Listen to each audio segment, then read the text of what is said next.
అవినీతికి అక్రమ విధానాలకు పెట్టింది పేరు పాకిస్తాన్.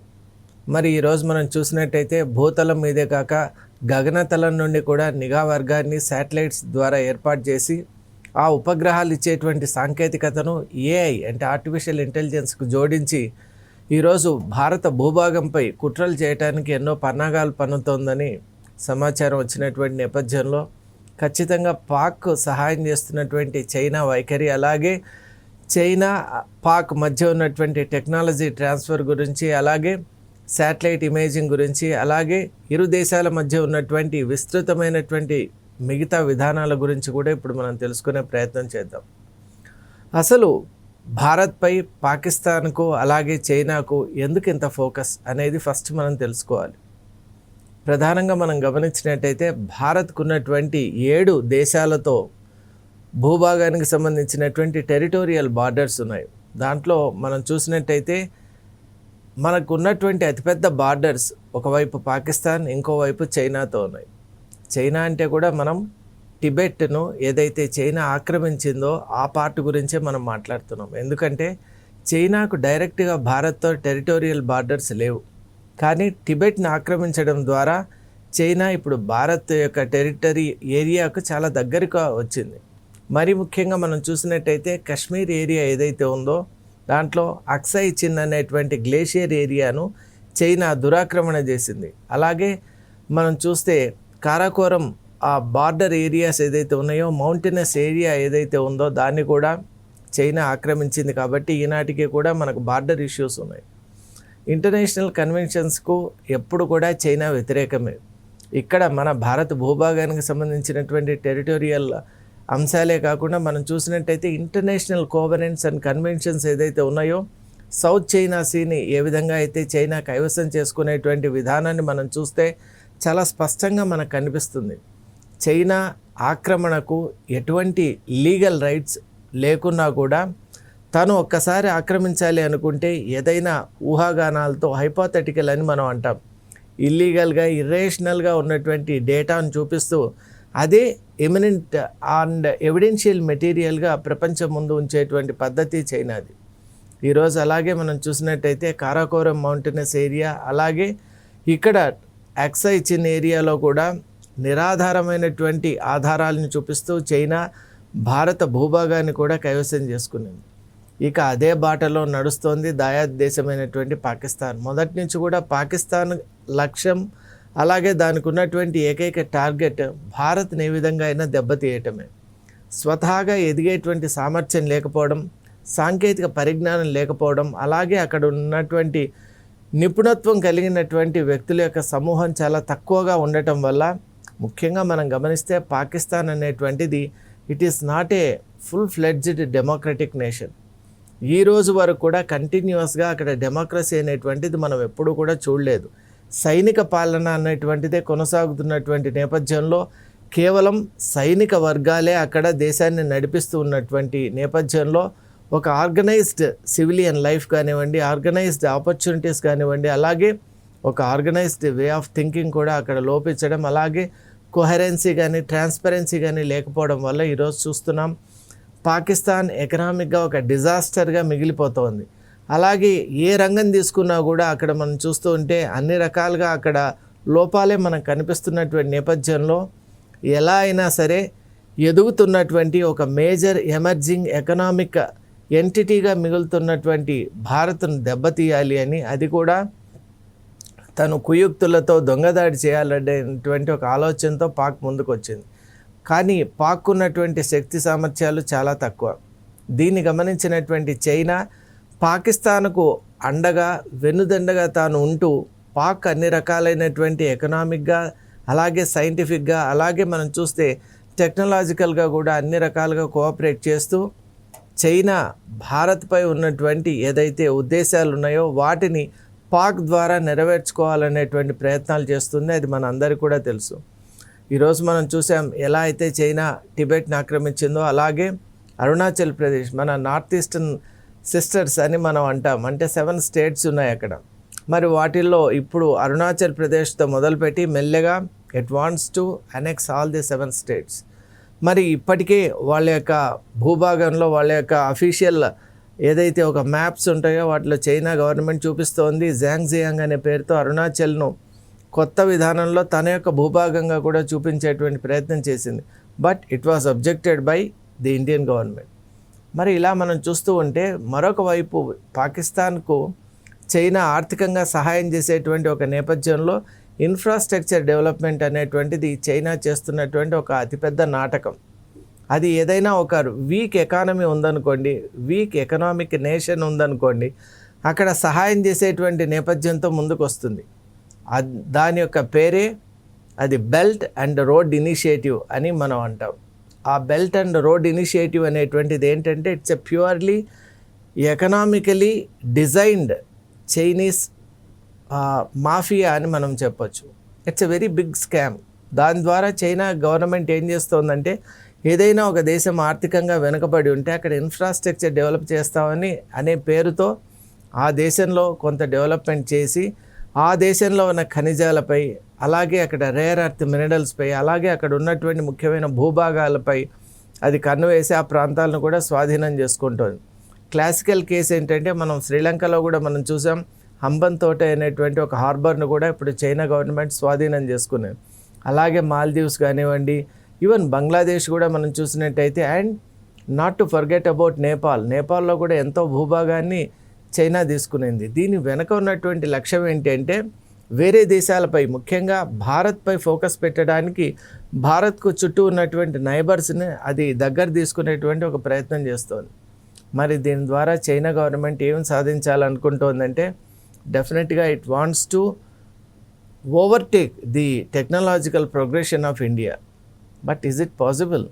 ఈ విధంగా ప్రయత్నం చేసే కొద్దీ భారత్ ఇంకా తన యొక్క టెక్నాలజీని పెంచుకుంటోంది, ఇండిజినస్ కెపాసిటీని పెంచుకుంటోంది.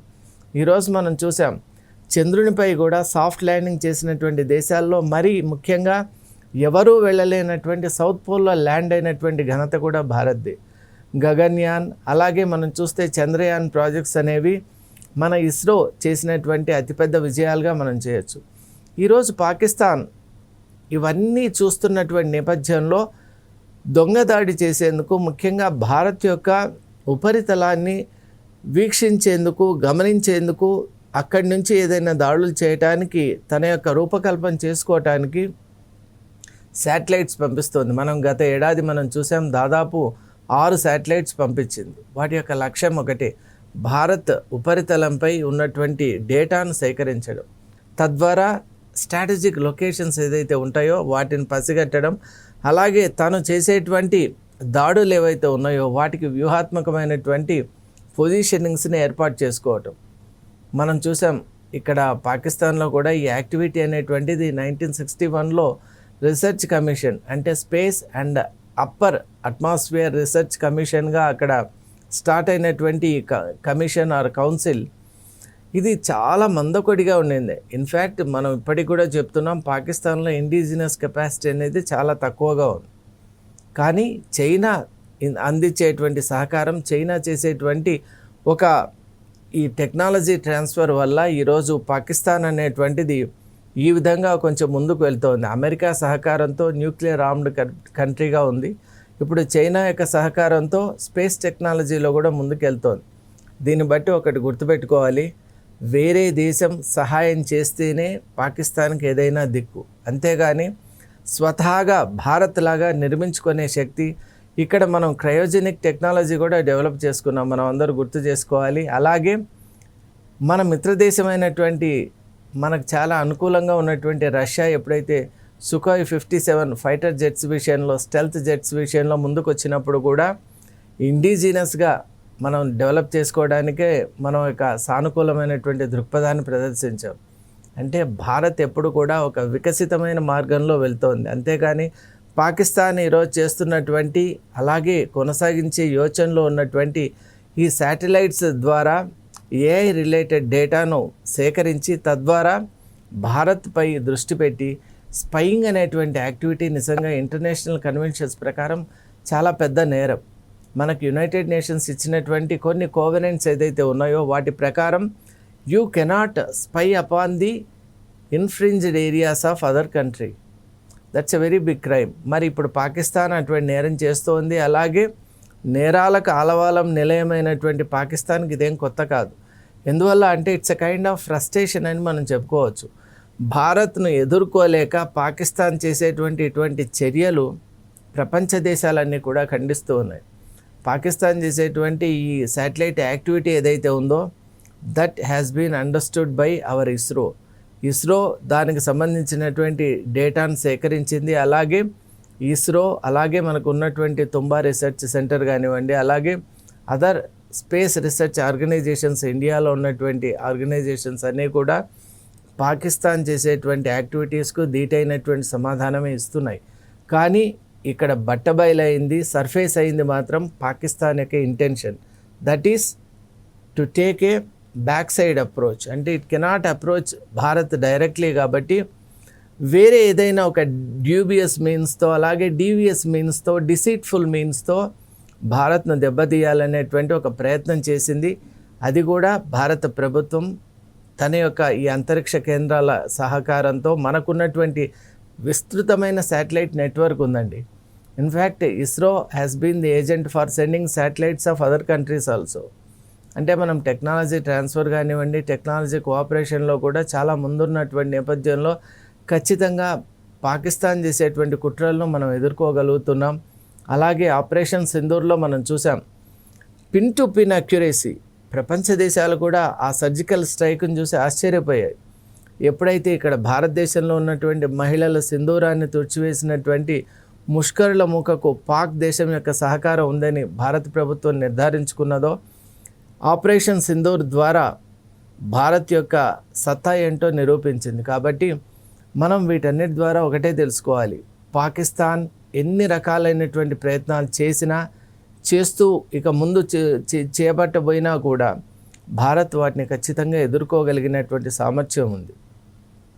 అలాగే చైనా చేతిలో కీలుబొమ్మగా మారేటువంటి ఒక ప్రమాదం ఉందని పాకిస్తాన్ మర్చిపోతోంది.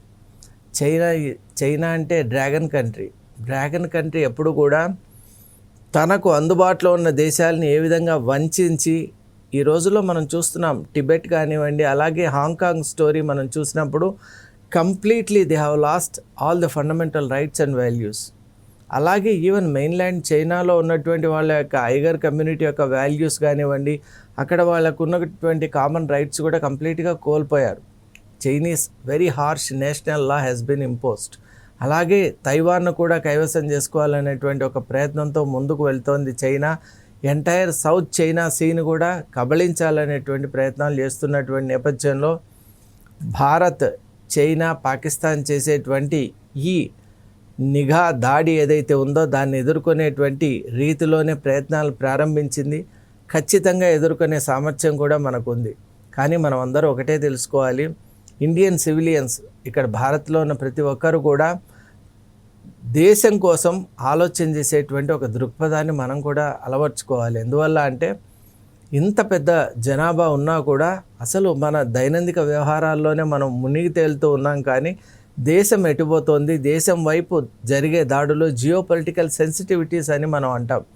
వాటన్నిటి అవగాహన కూడా మనం పెంచుకోవాల్సిన బాధ్యత పౌరులుగా మనకు ఉంది. కాబట్టి ఖచ్చితంగా ఎటువంటి దాడిని ఎదుర్కొనేటువంటి సామర్థ్యమైనా, ఎటువంటి దాడి చేసేటువంటి వ్యవహారాన్నైనా ధీటుగా ఎదుర్కొనేటువంటి ధైర్యం, అలాగే స్థైర్యం భారత్కు ఉన్నాయని మరోమారు తెలియజేస్తూ, పాక్ చేసే కుట్రలు అంతిమంగా అంటే ఈవెన్చువల్గా చైనా చేతుల్లోనే పాక్ సరైనటువంటి ఆ మూల్యాన్ని పొందబోతుందనే దానికి కూడా టైం ఎక్కువ లేదు. ఎందువల్ల అంటే డ్రాగన్ కంట్రీ అనేటువంటిది సహాయం చేసే రీతిలో పాకిస్తాన్ కబళించి వేస్తుందనే అంశాన్ని అందరూ కూడా ప్రపంచంలో ఉన్నటువంటి విశ్లేషకులందరూ చెప్తున్నటువంటి నేపథ్యంలో it's not very far from now అని నేను అనుకుంటున్నాను. Thank you so much.